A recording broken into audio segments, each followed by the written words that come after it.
하겠습니다. 오늘 하나님이 주시는 말씀은 요한복음 11장입니다. 같이 보겠습니다. 요한복음 11장 1절부터 16절까지 말씀입니다. 우리 한 절씩 교독하겠습니다. 제가 먼저 읽고 여러분들이 읽고 교독하겠습니다. 한 병자가 있었는데 그는 마리아와 그의 자매 마르다의 마을 베다니에 사는 나사로였다. 마리아는 주님의 발을 묻고 자기의 머리털로 주님의 발을 씻는 자요. 나사로는 그의 오라버니라. 그 노이들이 사람을 예수께로 보내서 말하였다. 주님, 보십시오. 주님께서 사랑하시는 사람이 앓고 있습니다. 예수께서 들으시고 말씀하셨다. 이 병은 죽을 병이 아니라 오히려 하나님의 영광을 드러낼 병이다. 이것으로 말미암아 하나님의 아들이 영광을 받게 될 것이다. 예수께서는 마르다와 그의 자매와 나사로를 사랑하셨다. 그런데 예수께서는 나사로가 앓는다는 말을 들으시고 계시던 그곳에 이틀이나 더 머무셨다. 그리고 나서 제자들에게 다시 유대 지방으로 가자 하고 말씀하셨다. 제자들이 예수께 말하였다. 선생님, 방금도 유대 사람들이 선생님을 돌로 치려고 하는데 다시 그리로 가려고 하십니까? 예수께서 대답하셨다. 낮은 12시간이나 되지 않느냐? 사람이 낮에 걸어다니면 햇빛이 있으므로 걸려서 넘어지지 않는다. 그러나 밤에 걸어다니면 빛이 그 사람 안에 없으므로 걸려서 넘어진다. 이 말씀을 하신 뒤에 그들에게 말씀하셨다. 우리 친구 나사로는 잠들었다. 내가 가서 그를 깨우겠다. 제자들이 말하였다. 주님, 그가 잠들었으면 낫게 될 것입니다. 예수께서는 나사로가 죽었다는 뜻으로 말씀하셨는데 제자들은 그가 잠이 들어 쉰다고 말씀하시는 것으로 생각하였다. 이때 예수께서 그들에게 밝혀 말씀하셨다. 나사로는 죽었다. 내가 거기에 있지 않은 것이 너희를 위해서 도리어 잘된 일이므로 기쁘게 생각한다. 이 일로 말미암아 너희가 믿게 될 것이다. 그에게로 가자. 그러자 디도라고 하는 도마가 동료 제자들에게 우리도 그와 함께 죽으러 가자 하고 말하였다. 아멘. 사진 한 장 보여주시죠. 자, 여기에 보시면 지금 예수님이 여기가 사회잖아요. 지금 이쪽 부분이 이제 세례 요한의 세례를 주던 그런 곳이고 이쪽에서도 세례 요한의 세례를 주었던 곳인데 예수님이 아마 이쯤에 계신 것 같아요. 그리고 베다니 지금 이 나사로가 있는 곳이 베다니라는 곳이거든요. 그리고 요 밑에가 유대 이렇게 땅이잖아요. 지금 그곳에서 일어나는 일이에요. 그래서 마리아와 그 마르다가 자기 오빠가 지금 심각한 병에 걸려 있을 때 사람들을 보내서 예수님에게 알리죠. 그때 베다니에서 좀 떨어진 곳에 계셨고 그런 상황이죠. 자, 그 다음 장 한번 보실까요? 네. 이게 이제 돌 무덤입니다. 돌 무덤. 잘 보시죠? 그래서 사람이 죽으면 이 안에다 넣고 돌 문을 이렇게 닫아 놓는 거죠. 그 다음 장면. 네. 그래서 예수님이 어떻게 했어요? 나사로에 나오라 하니까 어떻게 했어요? 나사로가 나왔죠. 네. 괜찮아요, 여러분들? 나사로가 나왔어요. 죽었는데 나왔어요. 무섭지 않아요? 죽은 사람이 나왔으니까. 네. 근데 이렇게 성경에 보면 죽은 나사로가 살아났다 이렇게 말씀을 하고 있습니다. 오늘 이 말씀 가운데 정말 중요한 말씀들이 있어요. 이 마리아에 대해서 여기 11장 2절에 뭐라고 했냐면 마리아는 주님께 향유를 붓고 자기의 머리털로 주님의 발을 씻은 여자여 병든 나사로는 그의 오라버니이다 라고 말씀하고 있어요. 왜 이런 말씀하셨냐면 이제 뒤에 이제 그 향유를 붓는 예수님께 향유를 붓는 그런 내용이 나오는데요. 예수님과의 친밀한 관계가 있었다는 것을 말씀하고 있는 거예요. 예수님이 이쪽 동네 가시면 거기에 가서 머무시고 편하게 머무시고 또 이렇게 했던 친밀한 관계가 있었던 사람들이다라는 것을 보게 됩니다. 그러니까 사람들이 뭐라고 했냐면 사람을 보냈는데 그 사람이 뭐라고 했냐면 예수께로 보내서 말하니까 주님 보십시오. 주께서 사랑하시는 사람이 앓고 있습니다 라고 말합니다. 그리고 예수님께서 들으시고 뭐라고 했냐면 이 병은 죽을 병이 아니라 오히려 하나님의 영광을 드러낼 병이다. 이것으로 말미암아 하나님의 아들이 영광을 받게 될 것이다 라고 말씀합니다. 지금까지 좀 이해가 안 되는 부분들이 있을 수도 있어요. 근데 이거 나중에 설명을 해드릴게요. 자, 사랑하는 사람 나사로를 주님이 사랑하셨다라고 했어요. 그리고 5절에 보면 예수께서는 마르다와 그의 자매와 나사로를 사랑하셨다라고 기록을 하고 있어요. 근데 여기서 나오는 이 사랑이요, 단어가 틀려요. 3절에서 말하는 이 사랑은 뭐라고 했냐면 필레오라는 단어예요. 우정과 같은 그런 사랑이에요. 그러니까 사람들이 봤을 때는 예수님과 이 가족의 사랑이 그런 인간적인 사랑, 우정에 대한 사랑으로 표현을 했어요. 그런데 주님께서 이들을 사랑하는 마음은 어떤 사랑이었어요? 아가파오. 정말 모든 것을 무조건적인 사랑을 이야기하고 있는 것을 보게 됩니다. 좀 틀리죠, 사랑이. 그리고 이 이야기를 예수님에게 전했잖아요. 그 6절에 보면 뭐라고 되어 있냐? 그런데라고 되어 있어요. 뭔가 좀 반전이 있을 것 같은 느낌이 들잖아요. 그런데 사랑하는 사람이, 친구가 너무 나와 가깝게 지내는 친구가 아프면 어떻게 해요? 우리는 달려가겠죠. 당장에 달려가겠죠. 그런데 6절에 보니까 그런데 예수님께서는 그 나사로가 정말 친밀하게 지냈던 그 나사로가 앓는다는 말을 듣고 이틀이나 더 있는 곳에 계셨다라고 기록을 합니다.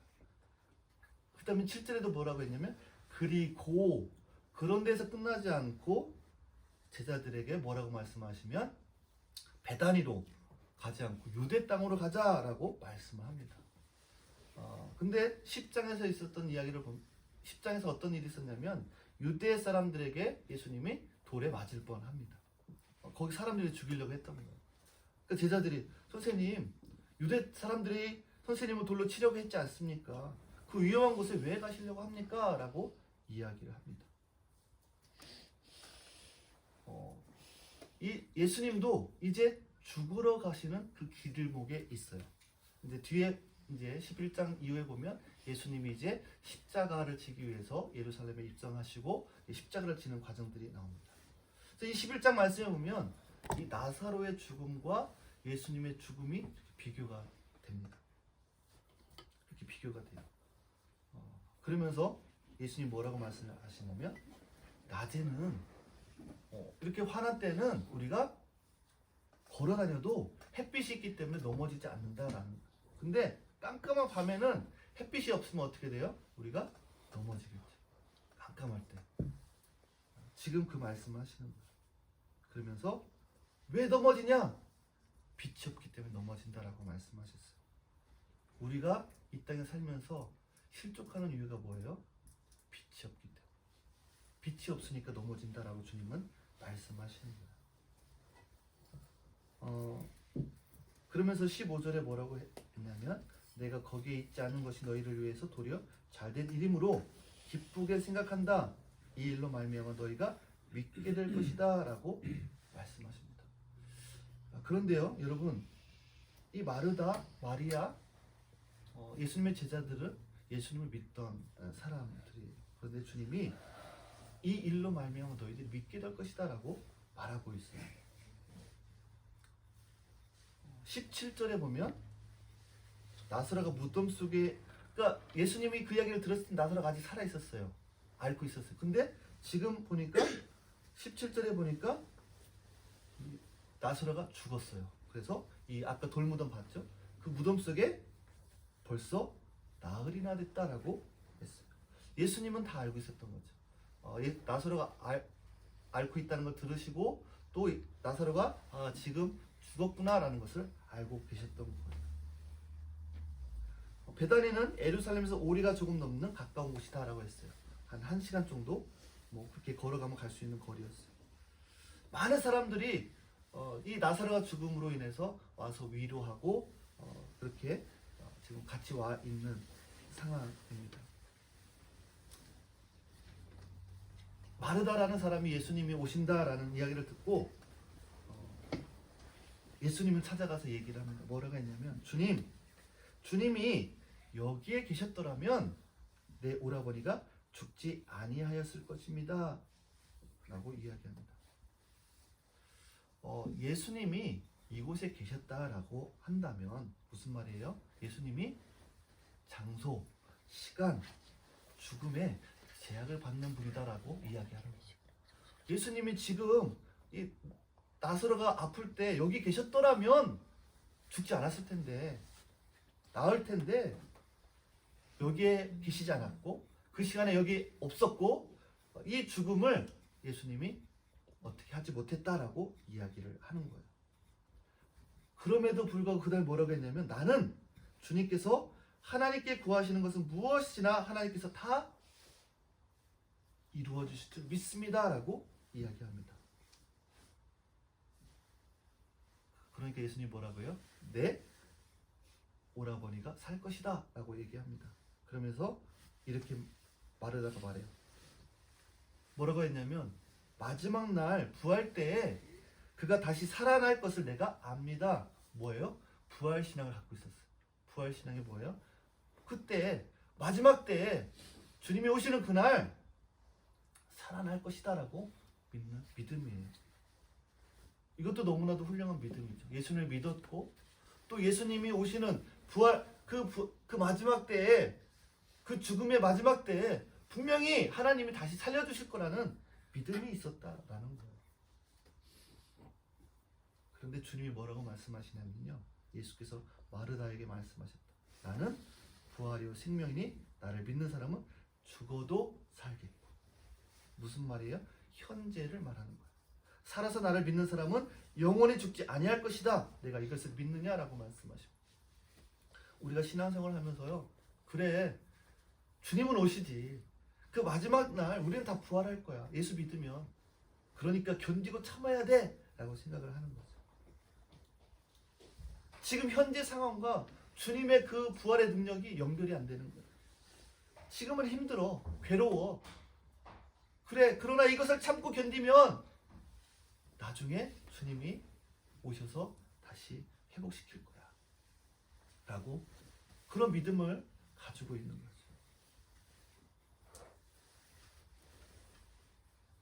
마르다가 또 얘기합니다.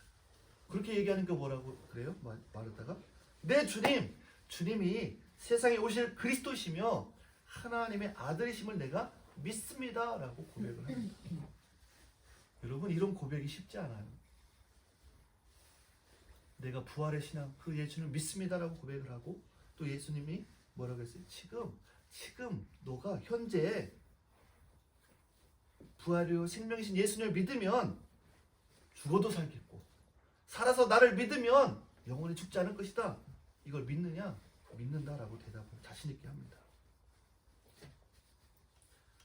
그러면서 이제 급히 마리아에게 가서 예수님이 부르신다라고 합니다. 그런데 예수님이 아직도 그 마을에 들어가지 않으셨어요. 아직도 그 나사로에게 가지 않으셨어요. 마리아가 나와서 예수님 앞에 무릎을 꿇고 얘기합니다. 마리아도 똑같이 얘기합니다. 주님이 여기 계셨더라면 내 오라버니가 죽지 않았을 텐데. 무슨 말이에요? 예수님이 계셨으면 이 오라버니를 살릴 수 있다라는 그 예수님의 능력을, 치유의 능력을 믿고 있었던 것이죠. 그리고 많은 사람들과 마리아가 오는 것을 보시고 비통하고 괴로워하셨다라고 기록하셨습니다. 그리고 35절에 보면 예수님께서 눈물을 흘리셨다라고 말씀합니다. 여러분 예수님이 왜 눈물을 흘리셨을까요? 내가 사랑하는 나사로가 죽었기 때문에 눈물을 흘리셨을까요? 아니면 이 마리아와 이 많은 사람들이 이 나사로의 죽음을 통해서 슬퍼하고 애통하는 것을 보면서 참 마음이 아파서 눈물을 흘리셨을까요?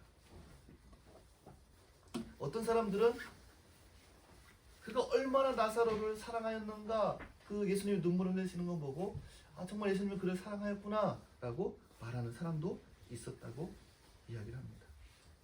그러면서 뭐라고 해요?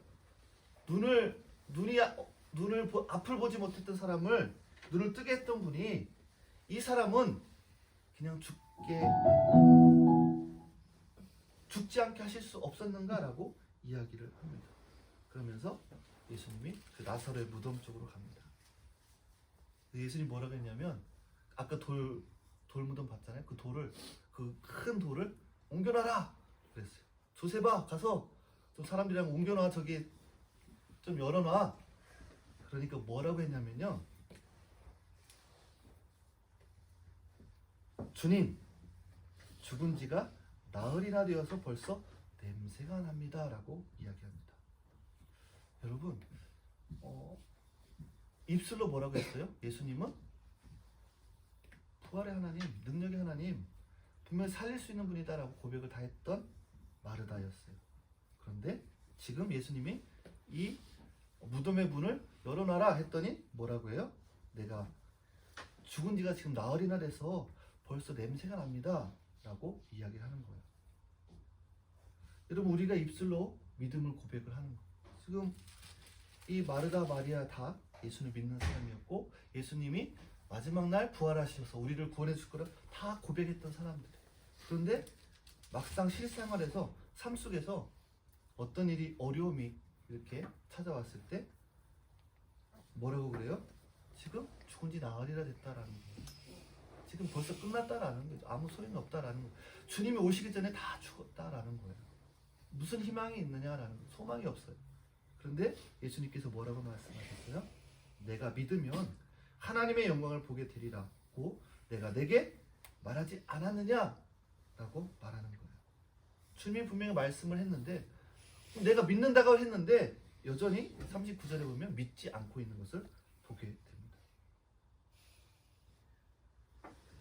그리고 이렇게 말씀하십니다. 아버지, 내 말을 들어주신 것을 감사합니다. 아버지께서는 언제나 내 말을 들어주신다는 것을 압니다.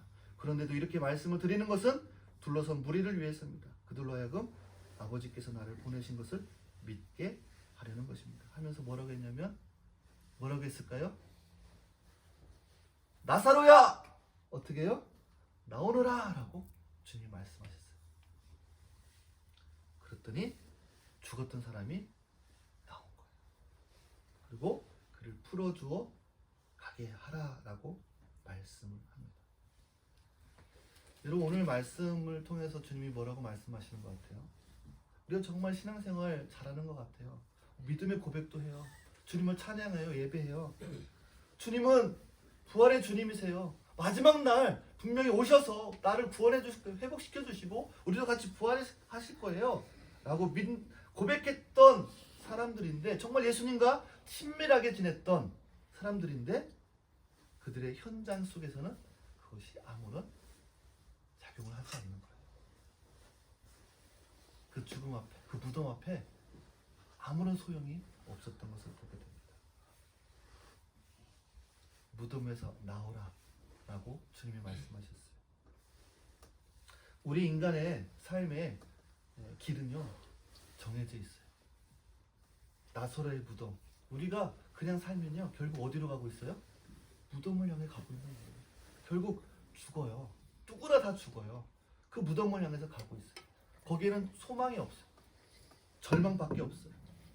어떻게 우리 힘으로 할 수 없는 그러한 문제라는 거죠. 그런데요, 주님의 죽음의 길은요 달라요. 주님이 십자가를 지시고 이렇게 그 십자가의 길을 걸어가시는 그 죽음의 길은요 소망의 길이에요. 그 주님의 무덤은요 우리 인간의 죽음의 무덤과 달라요. 뭐예요? 소망의 무덤이라는 거예요. 우리는 늘 우리가 믿음이 있다고 생각을 하고 생각을 하지만, 주님은 우리에게 믿음이 없다라고 얘기를 하는 거예요. 그래서 우리에게 믿으면 하나님의 영광을 그 마지막 날 주님이 오시는 그날 우리가 보는 것이 아니라 언제 본다고요?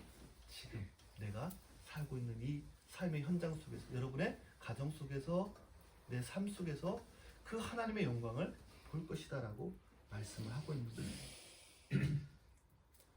주님이 원하시는 그 삶이 바로 이런 삶인 거예요. 52절에 보면 마지막 이렇게 기록이 되어 있어요. 민족을 위할 뿐만 아니라 흩어져 있는 하나님의 자녀를 한데 모아서 하나게 되게 하기 위하여 죽으실 것을 예언한 것이다 라고 말씀합니다.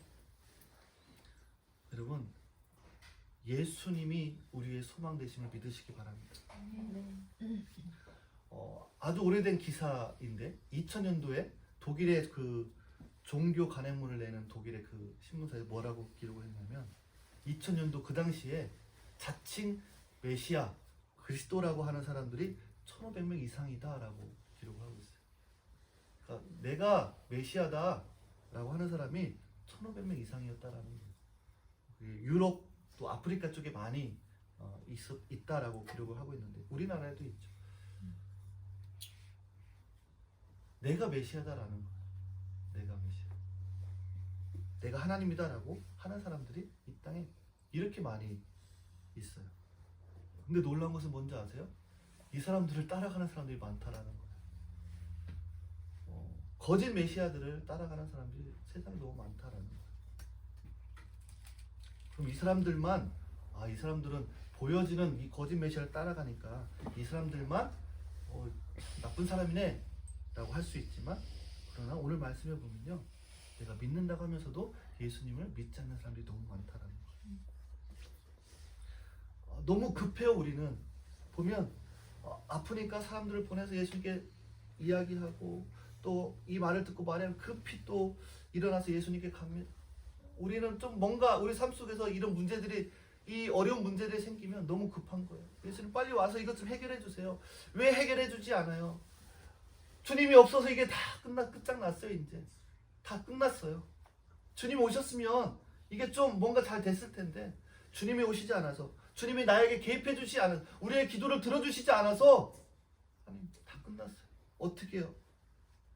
그 절망 가운데 있을 때 주님이 오시는 거예요. 힘드니? 아무것도 할 수 없니? 나를 봐. 내가 소망이야 라고 말씀하시는 거예요. 우리가 늘 말씀 읽고 묵상해야 된다고 하는데 사실 쉽지 않잖아요. 말씀 읽어, 오늘 또 못 읽었어. 오늘 기도 많이 못했어. 그렇게 넘어질 때가 많이 있잖아요. 그걸 가만히 들여다보면요, 여전히 우리는 어디에 초점을 맞춰요? 우리 행위에 초점을 맞춰요. 내가 뭔가를 하는 거에 초점을 맞추는 거예요. 우리의 시선이요, 거기에 가 있어요. 근데 우리의 시선은 어디에 가 있어야 돼요? 주님께 가 있어야 됩니다. 그래서 주님을 묵상해야 되는 거예요. 내가 성경을 읽고 말씀을 읽고 기도하고 암송하고 너무 중요한 거지만요, 그걸 못했다고 죄책감을 느끼고 오늘도 내가 아이들에게 좀 말씀으로 가르치고 해야 되는데 못했어. 너무 죄책감에 시달리지 마세요. 계속해서 우리 보면요, 그런 행동에 우리의 관심이 가 있어요. 그런데 주님은 그 초점을 어디에 옮기기를 원하세요? 주님께 옮기기 원하시는, 주님을 묵상하기 원하시는. 그러면 주님을 묵상하면 이러한 것들은요, 자연히 회복이 돼요.